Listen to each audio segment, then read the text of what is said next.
Hey everyone, this is Hayata. In case you don't know me, I'm a part-time landscape photographer. I do it as a serious hobby, and uh, I just took this camera off my window.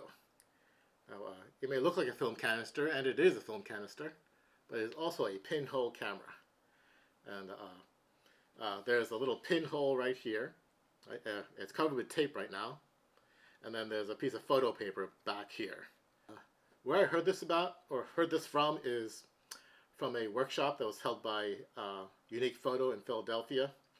And the presenter, Heather Palachek, uh, as part of that class, she helped us make these kind of pinhole cameras. And there's like, we got 3 of them. Right? Now, this type of pinhole photography is called solography. It's got the word solar in it, which means the sun, right? Or about the sun. And what you do is you kind of point this toward the sun, and as the sun goes across the sky, right, it takes an image of it, right? And of course, anything that is in the foreground, right? Oh, one thing I want to say is the exposure time for this type of photography, right, is very long, right? So I had this on my window for a little over a day. Now, it can be done for weeks, a month, whatever, right? But that's kind of the magic of it, right? You're seeing what happens as the sun moves across the sky, how it changes the image, right? So, one final thing before I open it is that this is my very first time doing this. I haven't done a test or anything. I got these from the workshop, came home, stuck it on my window, and here we go, right? We're gonna see what we get, okay? And fair warning, the initial image, right, is not going to be really visible, right? It does require post-processing to kind of pull the details out. So, okay, so let's give it a shot here. Oh, there you go. Let's take the top off. Okay. Okay. Wow, it's actually looking already kind of interesting. It is kind of rolled up. Look, that's what it looks like right now, right? And I'm already kind of impressed. Um, can't seem to get that to lie flat, obviously, but I'm going to take some video with my phone for some close-ups here. You can see some detail below the sun, right? It looks like trees to me, right? Yeah, so it's already looking pretty kind of impressive right now. Uh, so, um, so this is uh, just a photo paper, right? So it's uh, the kind of paper that you get your photos on, right? It is light sensitive, and uh, but it's not going to be affected by the current lighting because for the few minutes I've had it out, right, that doesn't compare against the 24 hours or so that it's been sitting out on my window, right? So, okay. But uh, I'll put in this box here. Yeah, I did take apart this canister a little bit, right? There was some paper over it, right? But this is what it looks like. Um, it's So it does have a piece of aluminum that's taped on there with electrical tape, and you can kind of see that there is a pinhole there, right? And that's all it is, right? Just a film canister with a pinhole in it, and you put uh, the film back there. Yep, but then you point it at the sun. Okay, let's scan this and see what it looks like. Here we are at the scanner. No, this is just like a $90 Brother multi-function printer. Right, it's got that can also scan. And let me take the scan out of the box and let's get it here. Now, this is actually the second time I'm scanning it. Uh, in that first attempt, I don't think it was like lying really flat, so I'm gonna put some weight on it right this time. So here we go. Use my old Nikon camera as a weight here. Then gonna go to the computer to start the scan. Let's start the scan, and I've got these settings here. 1200 by 1200 is the most that the scanner can do. That's gonna be plenty because we're gonna pick up the grain of the paper at this point at 1200 by 1200. So let's start the scan. So here we are in Lightroom. Here's the scan. First thing I'm going to do is actually move it to Photoshop to do some pre-processing of this. First thing I want to do is I want to make it smaller, right? The image, canvas size, and we're going to go 4000 by 4000. Yeah, I really just want to get it smaller, so it's a smaller file, so I can process in Lightroom a little bit quicker. Right, so now the next thing is we actually need to invert this from a negative to a positive.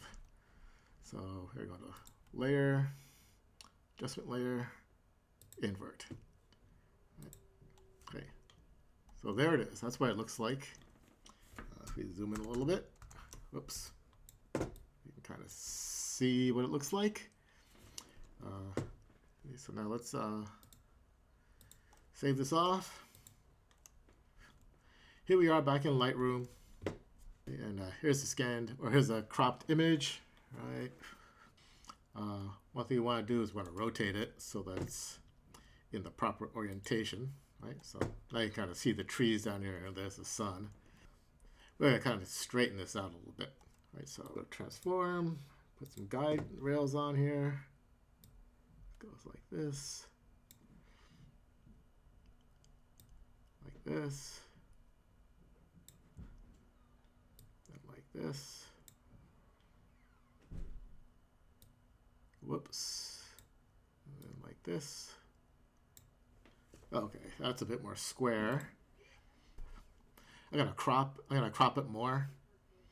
Right, because I want that kind of the sun streak to cross the entire frame.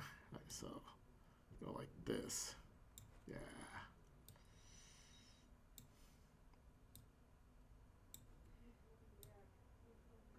Okay. There's a little wrinkle down here. I'm gonna mask that off too. It's already looking pretty good. I like the detail of the trees and the sun.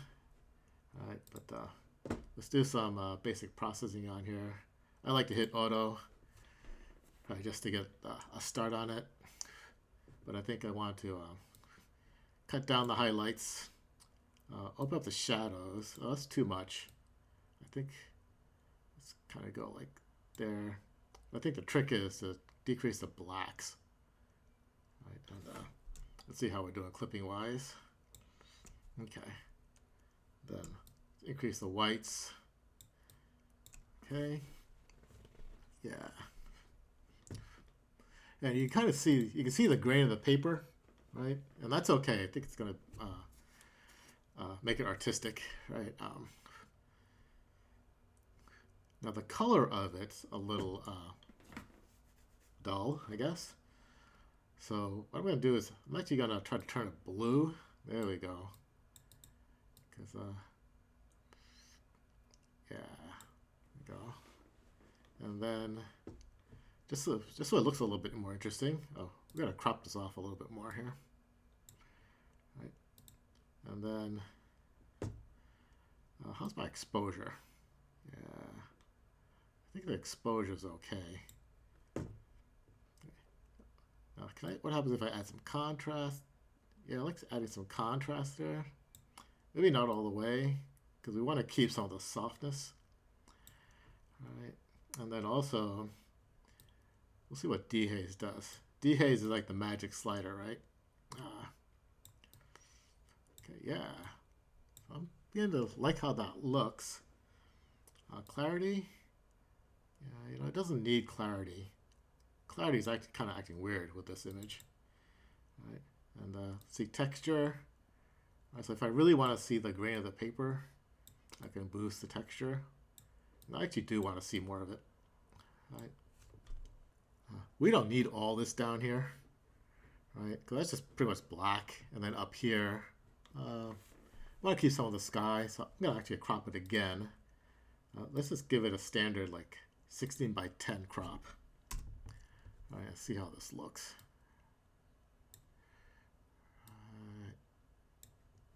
Okay, yeah, there we go.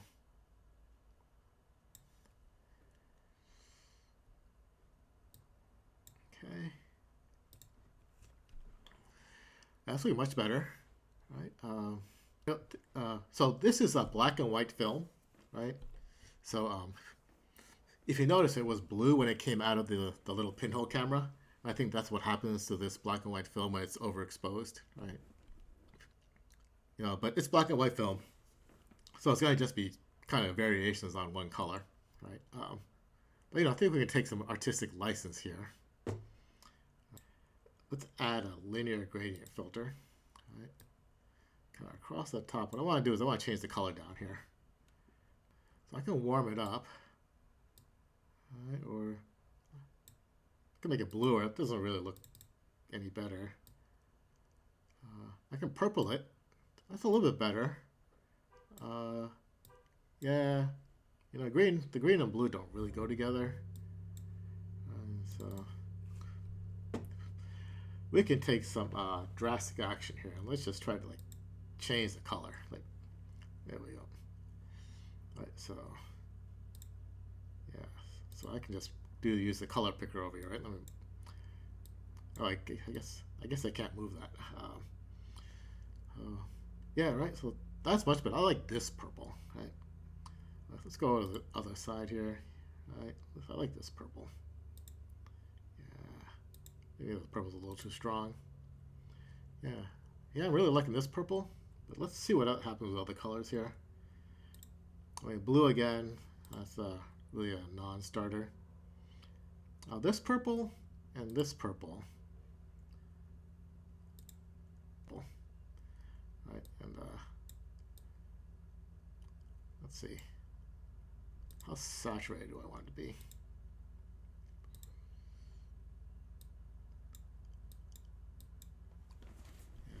Well, I changed my mind. Sorry, I'm allowed to, right? I actually want to have a very different color here, so I'm actually going to choose more of the reddish purple here. Right? We're gonna, yeah. Okay, so that looks pretty good. We're gonna move this around here. There we go. Yeah, there we go. So I like that. Yeah. It kind of gives a separation between the sky and the foreground. But actually, I don't like how it's encroaching here, the purple. I kind of want it inside here. So, so we're going to do a different one here. We're going to change this to a radial. All right, so I think I can actually do that right here without changing my settings. What I can do is I can remove this gradient, right, and then add a radial gradient, and then kind of go like that. There we go. Yeah. And then yeah. And I kind of want to still extend the purple down here because it is kind of it's not really a vignette, right? It looks a little off. So actually I can add back a linear gradient here and just do that. There we go. I'm going to tone down the saturation here a little bit. There we go. Just so it's a little more pastel to match the blue up there. All right, and then